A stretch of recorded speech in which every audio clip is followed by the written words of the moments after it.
The parable of the prodigal son is one of the most familiar stories in the Bible. I guess we gravitate to it because it reminds us so much of the dynamics of a family life. We truly love our families, even though they can do things that might irritate us and cause us to react in ways that might not be correct or loving. Sometimes we even lack the desire to forgive their transgressions. This past Tuesday night, I had a phone call on the emergency line, or the brick, as we call it. It was the same old cry for someone needing monetary assistance. It was a man, his wife, and 4 children who were stranded here in Bartlett with no place to stay. He said that he was traveling from Chicago to Houston, Texas. They had had 2 flat tires along the way and had no money left for food, gas, or hotel to stay in.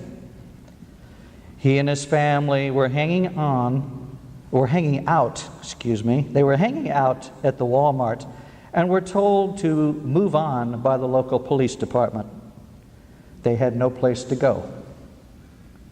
The first thing you think of is that it's a scam looking for a handout. This might be one of those gypsy families that travels across the country living off of people with generous hearts. There is, after all, a lot of money to be made off of the hearts of those who hold to their faith.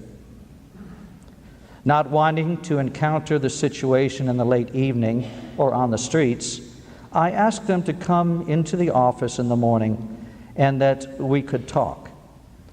I didn't want to dismiss them without knowing if there truly was a need. They came to the office in the late morning, and I had a lengthy conversation with them, feeling that they just might be a family truly in need. I met them at the tire store where I had the dealer check and repair their tires and to do a courtesy check on the vehicle. We had lunch over at the McDonald's while waiting on the cars, and I sent them on their way with a little money to cover gas and food. Did I do the right thing? I don't know. It might have been a scam, in which case I enabled them to continue to raise their family in poverty.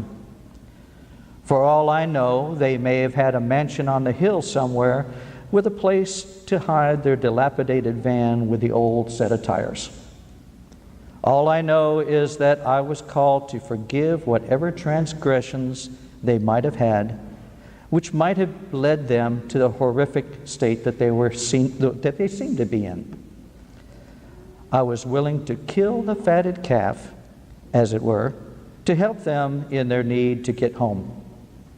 Yes, I am one of those with a heart that wants to hold to their faith. Therein lays the parable of the prodigal son. God the Father is so willing to forgive any of our transgressions with complete joy, trust, and love. Note that the parable does not talk about how the returning son behaved once he had returned. Nor did it talk about how the other son's acceptance of the father's request or forgiveness of the other brother. Did he actually forgive him? Sure sounds like a family to me. We are called to have a heart like the Father, gentle, loving, forgiving. That is sometimes what we find very difficult to do. We ourselves have more of a tendency to be like the scribes and the Pharisees. We tend to judge each other and to refuse to forgive out of jealousy and pride. We tend to build walls rather than bridges, and label our adversaries rather than reaching out to them and trying to solve the problems. We might even overact at times or overreact at times in giving them so much that we enable them to continue in their misguided ways, supporting their habits and giving them a sense of entitlement. Like I said, it sounds like a family to me. It even sounds more like a government in some cases. I don't know the outcome of the little attempt to help that someone in need, nor do I ever expect to see what that outcome might be. All I know is that I answered the call to be forgiving as the Father is forgiving. In this year of mercy, let us seek out God's mercy, especially in the sacrament of reconciliation. And as we are forgiven by the Father, let us forgive the transgressions of others and ask their forgiveness in return. In thanksgiving, let us offer up the gifts of that reconciliation to the Father. In this great celebration of the Eucharist, let us offer it along with the sacrifice of the death and resurrection of the true Son of God, Jesus Christ, who is the true sign of the unbounded love of the Father. Let us embrace that love and share it unceasingly with all those who we encounter in our lives.